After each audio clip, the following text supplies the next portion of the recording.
Kung sinabi ng Paraon na gumawa kayo ng himala, sabihin mo, Moises kay Aaron, ihagis mo ang baston sa harap ng Paraon at magiging ahas ito. Kaya pumunta sina Moises at Aaron sa Paraon at ginawa ang sinabi ng Panginoon.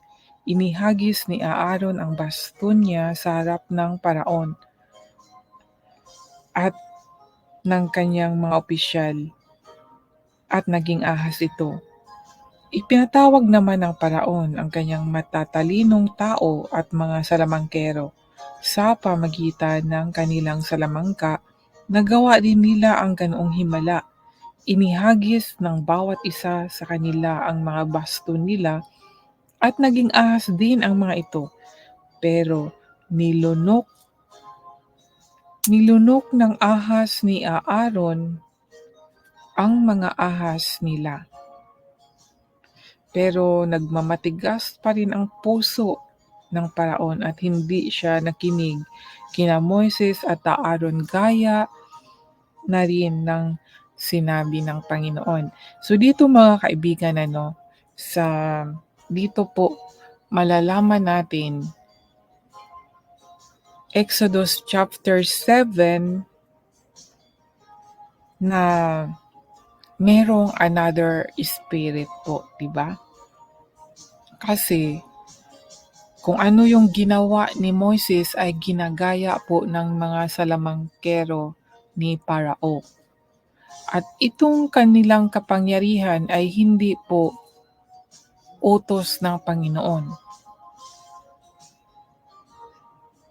Ang utos ng Panginoon ay ito lang kay Moises. Ginagaya naman ng mga salamangkero kung ano yung ginawa nila Moises. At nakakapag-perform din po sila ng milagro, ng himala, no? Kaya noon, unang panahon pa lang, malalaman na talaga natin na mayroong another spirit, mga kaibigan.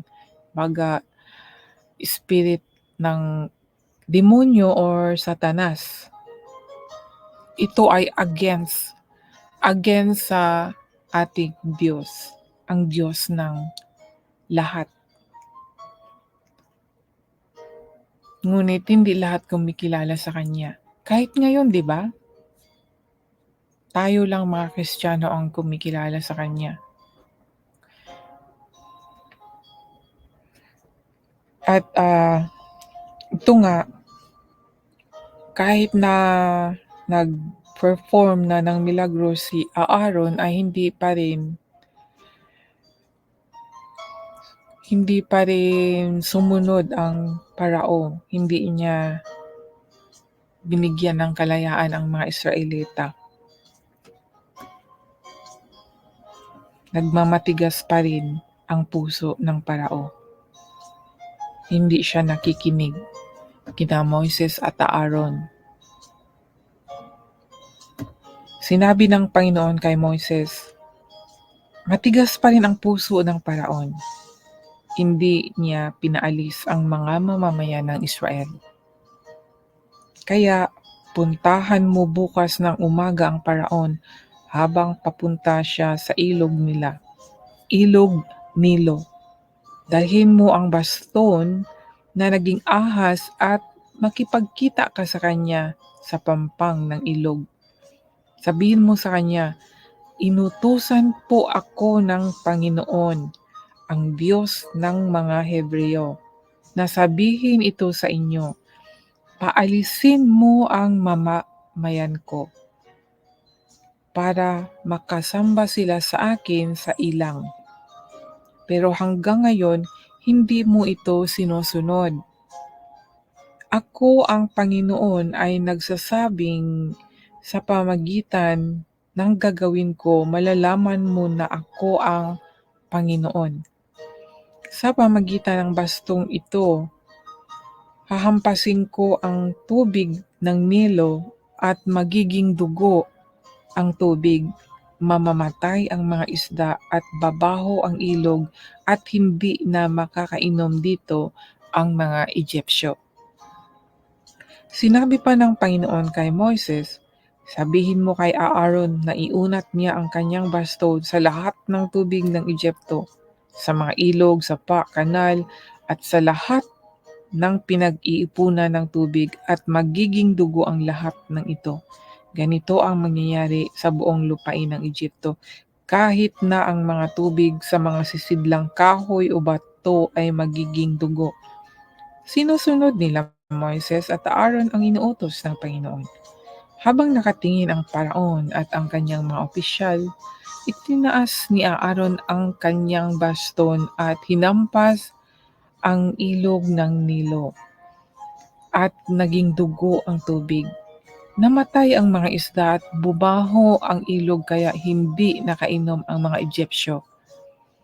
Naging dugo ang lahat ng tubig sa Egypto.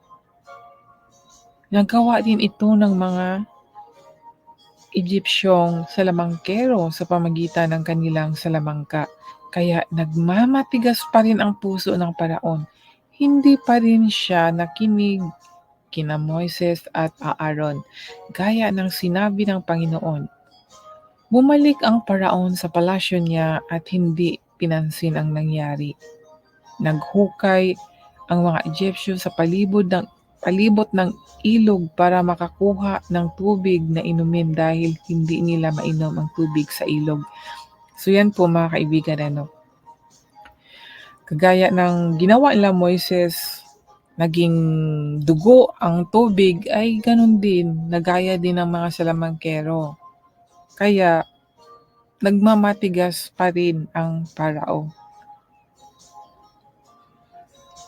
Ngayon, pagkaraan ng 7 araw, mula nang hampasin ng Panginoon ang ilog ng Nilo sa pamagitan ni Aaron.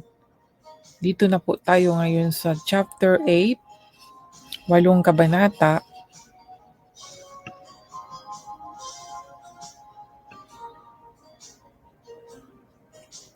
Ang tungkol po sa mga palaka ang ating basahin, mga kaibigan.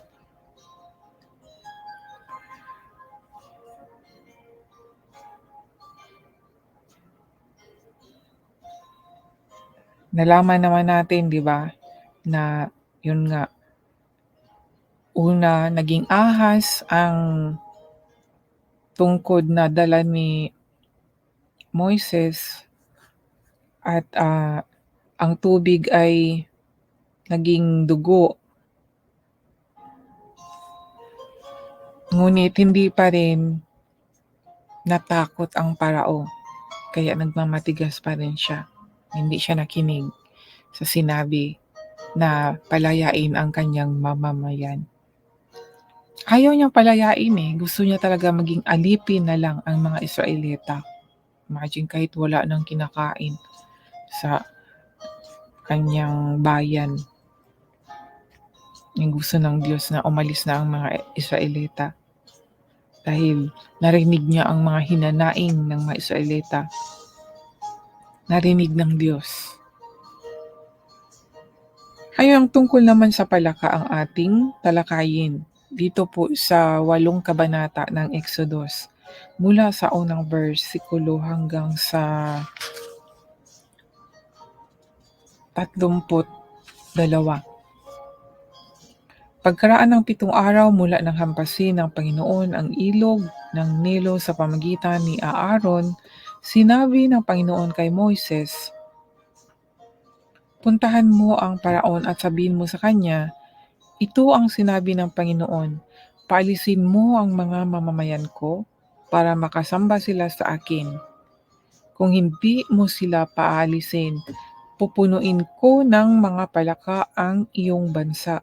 Mapupuno ng palaka ang ilog ng Nilo at papasok ito sa palasyo mo, sa kwarto at kahit sa higaan mo. Papasok din ang mga ito sa bahay ng mga opisyal at mga mamamayan mo, at pati sa mga pugon at sa pinagmamasahan ng harina. Tatalunan ka ng mga palaka pati na ang mga mamamayan at ang lahat ng opisyal po." Sinabi ng Panginoon kay Moises, "Sabihin mo kay Aaron na iunat niya ang kanyang baston sa mga ilog, sapa at mga kanal at mapupuno ng palaka ang buong Ehipto." Kaya inuunat ni Aaron ang kanyang baston sa mga tubig ng Ehipto at lumabas ang mga palaka at napuno ang buong Ehipto. Pero ginawa din ito ng mga salamangkero sa pamamagitan ng kanilang salamangka. Napalabas din nila ang mga palaka sa tubig ng Ehipto. Ipinatawag ng Paraon sina Moises at Aaron at sinabi sa kanila, "Manalangin kayo sa Panginoon na tanggalin niya ang mga palakang ito sa aking bansa at paalisin ko ang mga kababayan niyo para makapaghandog sila sa Panginoon." Sinabi ni Moises sa Paraon, "Sabihin mo sa akin kung kailan ako mananalangin para sa inyo, sa mga opisyal at sa mga mamamayan mo, para mawala ang mga palakang ito sa inyo at sa mga bahay ninyo, at ang matitira na lang na palaka ay ang mga nasa ilog ng Nilo." Sumagot ang Paraon, "Ipanalangin mo ako bukas." Sinabi ni Moises, "Matutupad itong ayon sa sinabi niyo, para malaman niyo na walang ibang katulad ang Panginoon naming Diyos. Mawawala ang lahat ng palaka sa inyo maliban sa nasa ilog ng Nilo." Pag-alis nila Moises at Aaron sa harap ng Paraon, nanalangin si Moises sa Panginoon na alisin na ang mga palaka na ipinadala niya sa Ehipto. At ginawa ng Panginoon ang ipinakiusap ni Moises. Namatay ang mga palaka sa mga bahay, mga hardin at sa mga bukid. Tinipon ito ng mga Egyptyo at ibinunton dahil dito'y bumaho ang buong Ehipto. Pero nang makita ng Paraon na wala na ang mga palaka, nagmatigas na naman siya at ayaw niyang makinig kina Moises at Aaron gaya ng sinabi ng Panginoon. So dito po mga kaibigan, marami po tayong malalaman dito sa talata na binasa ko po. Unang-una po, ang Diyos po ay hindi po siya nakipag-usap ng diretso kay Aaron, kundi kay Moises lang po talaga siya nakikipag-usap. Dahil si Moises po ang kanyang unang pinili po talaga, si Moises po ang kanyang yung chosen, masasabi ko na chosen, na pinili niya. At kung ang Diyos 'no, kung sino yung pinili, yun lang ang kanyang kinakausap, 'di ba? Malalaman natin dito, na may tagapamagitan kay Aaron at sa Diyos. Hindi hindi hindi hindi yung bang direct ang communication ni Aaron at ang Diyos, hindi gano'n, kundi namamagitan muna kay Moises. Nakikipag-usap ang Diyos kay Moises, sinasabi niya na, "Sabihin mo kay Aaron," 'di ba?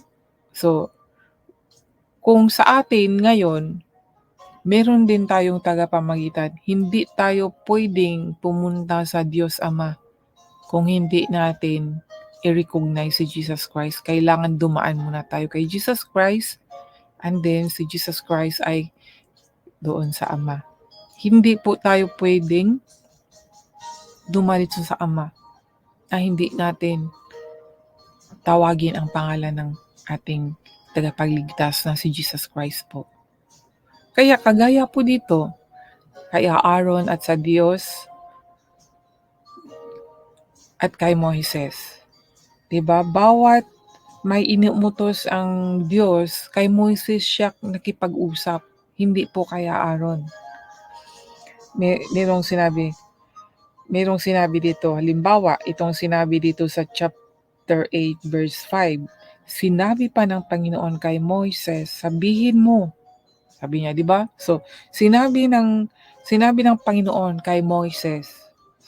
Ito ang sabi niya kay Moises, "Sabihin mo kay Aaron." O, 'di ba? So, hindi siya talaga, imbis na kay Aaron siya diretso, hindi kay Moises talaga siya. At sabi dito na, sabihin mo kay Aaron na iunat niya ang kanyang baston sa mga ilog, sapa at mga kanal at mapupuno ng palaka ang buong Ehipto. Yan. So, dito mga kaibigan, hindi diretso ang communication ni Aaron at ang Diyos, kundi may namamagitan si Moises. At correction pala, hindi baston ni Moises kundi Aaron pala mga kaibigan. Sabi ko nung una na ang baston or tungkod ni Moises, hindi pala, ito pala ang baston ni Aaron.